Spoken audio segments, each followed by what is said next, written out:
So we looked at some of the drivers that were coming up within the community. We had a school board that was noticing our high DNF rate at the high school. Parent community noticing the high DNF rate.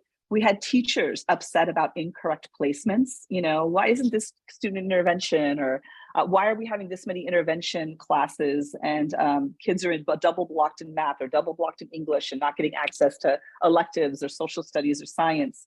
We had an equity policy that we had adopted as a school district that talked about equity, but was yet to find its way in the nitty gritty of the operations of how we were going about doing our work in terms of instruction. And then we had these secondary redesign efforts that were sort of in the backdrop, where we were thinking about, do we need to move to block schedule? Do we need to have an advisory? Do we need to think about portfolio learning? So all these things were sort of whirling around.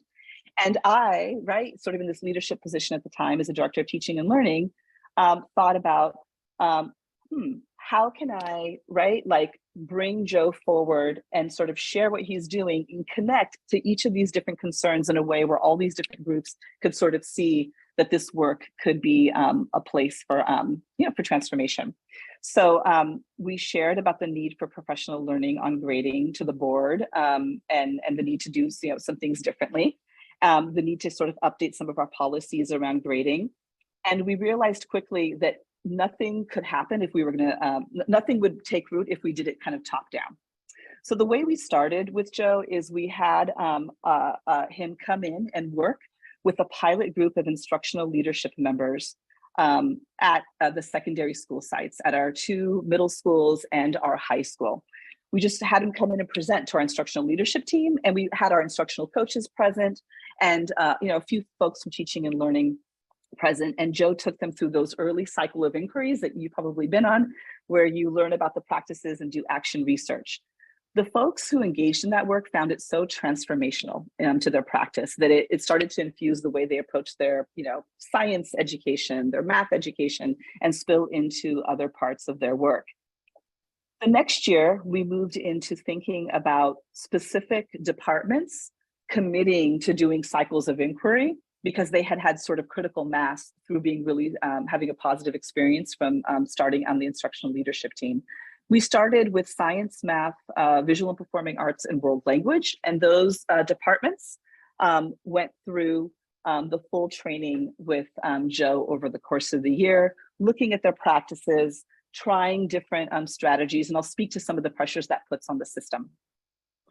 Then just to show the evolution, because this was not a one-year, one-off adventure for us, we're still in it. We brought on our other departments, English, special education, social studies, CTE, PE, and then started to build structures to follow up with training for new teachers, and then training for new teachers and support groups for folks who were having problems of practice around it or needed refreshers. This was pivotal to us because, as you all know, with the pandemic, it was really hard to figure out how grading was going to work when we suddenly stopped.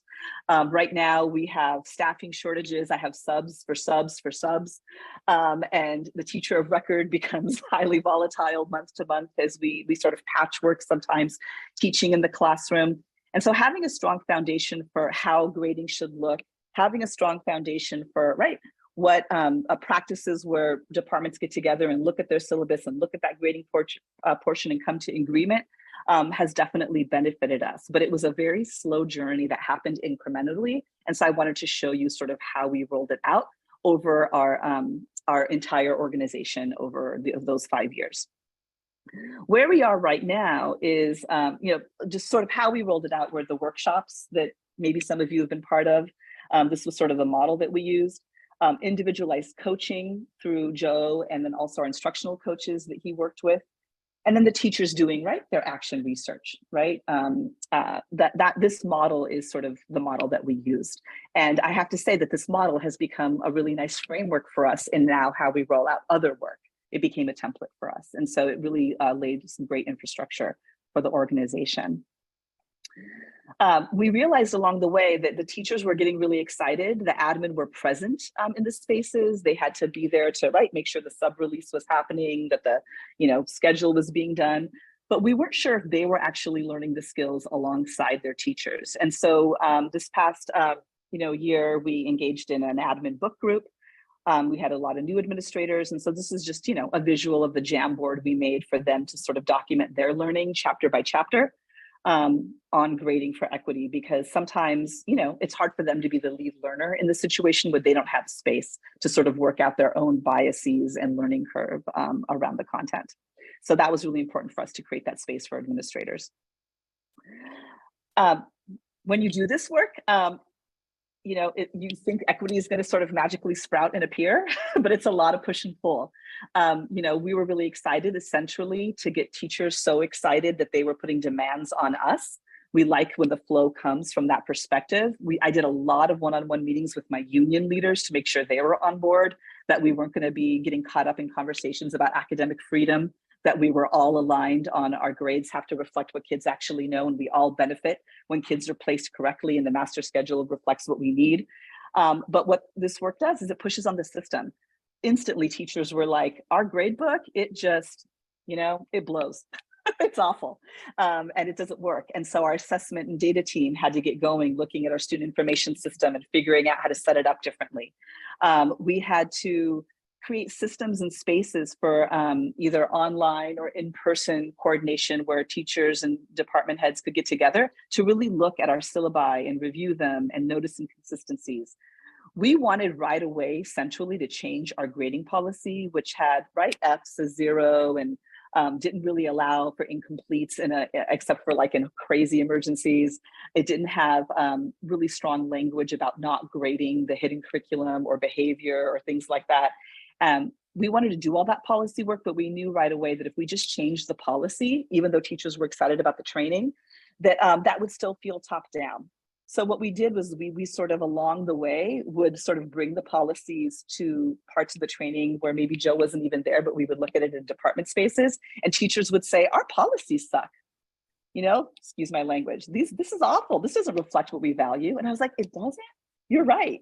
You know what? Guess what? I sit on the board policy committee. Let's start working the new language. So we sat with teachers and took their findings from what they posted on Padlets or the way you all just shared out right now, post your article reading, took all that voice, presented it to the board, presented it to the community, and made the case to change policy so that the teachers also got to feel this sense of ownership of policy can change, not because folks in central office decide it needs to change or because there's a parent advocacy group or a new law, but because teachers, educators, administrators on the ground want to feel cohesion.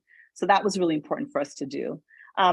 And then when you start saying things like, we're going to give kids the option to do retakes or use rubrics, you have to start embedding support structures and collaboration time. And you have to start educating your parent community through your ELAT, your English Language Advisory Councils, your school site councils, your PTA, on why their kids' grades might look different and why things look different, because you don't want teachers to feel like all of a sudden the parent community is now upset by these things that they are starting to try and need you to have their back around. We also needed to make sure that our union and our administrators are very aligned on how we would evaluate our teachers who were experimenting with these practices. Because, you're a teacher, whether you're veteran or new, it's vulnerable when you're putting these things in place. And you might, in a cycle of inquiry style, try a strategy and then realize it doesn't work for you and you want to change your mind. Yet you said something in the syllabus and now you feel like you can't change it. And so we had to show them that we really believe in being continual learners, being adaptive. And the only way you can say all that, but you kind of have to put your skin in the game by getting out as central leaders and coaches and site admin and support staff. You have to get out in your coffee chats and parent community and bulletins and really highlight what teachers are doing and make that work visible in order for parents to kind of go along that ride with you. Yeah. And you got to do that for us in San Leandro. That means doing that in Chinese, doing that in Spanish, doing that, on Zoom, in person, in the community. So I just kind of making sure that it's happening at the IEP table, making sure it's happening in all the spaces that we sort of work in. We've done a lot of changes. This slide, I'm going to just kind of in the chat, I'm sure I'm kind of, need to close out on time here. But I just want to share in the chat these slides. But here's just, some things that you'll see now in our actual board policy that we've changed. We changed the board policy 5121, which in California is reporting on student progress and achievement, and the administrative regulation. And we've changed it multiple times because we didn't just say, oh, teachers are jazzed now, they notice things that don't work, let's just do the whole sweep. We've changed it slowly and slowly. This past Wednesday night, we had a board meeting and we changed the AR again to put more verbiage in around this part around how we use rubrics and things like that. So it's a work in progress. And what we're telling our teachers and our community is that we'll continue to get better as we learn more about the practices that actually that have taken root in San Leandro. So this is just an example of some shifts we've made. And I'm just sharing, here, take a second to some of the teacher voice. I know that you all are sort of making these discoveries on your own, but there is no shortage of teacher voice around learning the beauty, right, of putting non-punitive practices in place that really allow for our students, to feel like they can engage in the kind of pedagogy that we value around real-world learning and application and iterative learning. That these practices have really helped them sort of think about that. And so, just kind of highlighting here that these kinds of quotes, which you can read later, right? That we have them on hand to be able to pull out so that I can bring them to parent meetings, I can bring them to board meetings, I can bring them wherever I need to sort of show the window on what we're doing in San Leandro around grading. And right now, when we think about supporting our students coming back to in-person instruction, bridging all these learning gaps, helping our teachers feel like this next era of teaching is not just about gap filling. It's also about really opening our eyes to new ways we can start to measure what we really value about what students can show us about learning. It's important for us to,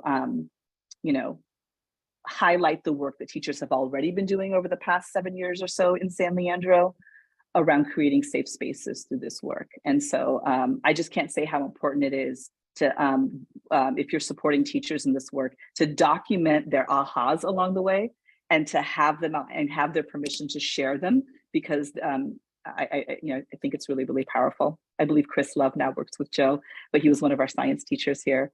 So this is just available for you.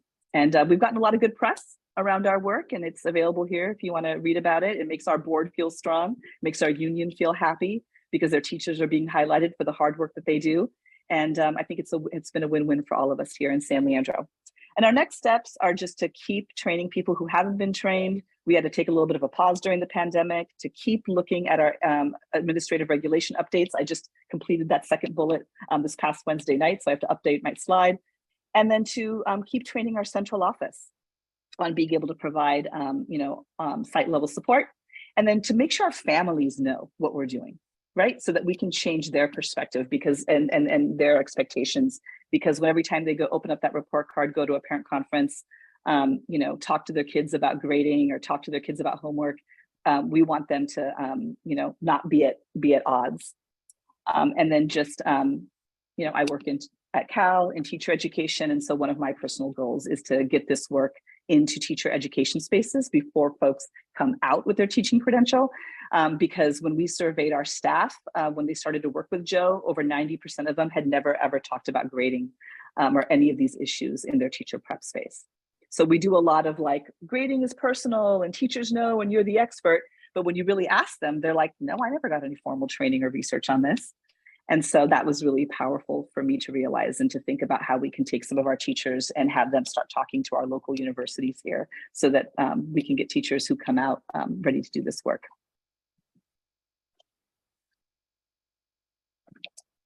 And hope that's helpful for you to kind of just peel back the curtain and see the journey over some years. And thank you. Great, thank you. And I will say I recognize one of the names, and it was a very reluctant teacher. I remember who just could not get it through their brain, was resistant. And then there was a point at which it clicked, and they were one of the most excited, energetic, advocates for all this work. So don't count anybody out. The most reticent person, don't write them off, because they'll come along. Yeah. Oh, go ahead. Yeah. I think that I learned a lot as a teacher, educator, and coach or whatever, that like you take the people who are most likely to join your initiative, right? Like, and that's who you should work with. And I've learned it's actually the opposite. Take just every, take the person who doesn't check their email, take the person who thinks this initiative is going to be crazy. Take all of those folks, because what you want to do is learn from them how they learn, and what the issues are, because if you can figure it out with them, then you can really scale it across the whole organization. So I really appreciated that Joe could work with anyone and saw the benefit of doing that. It wasn't just looking for the usual suspects.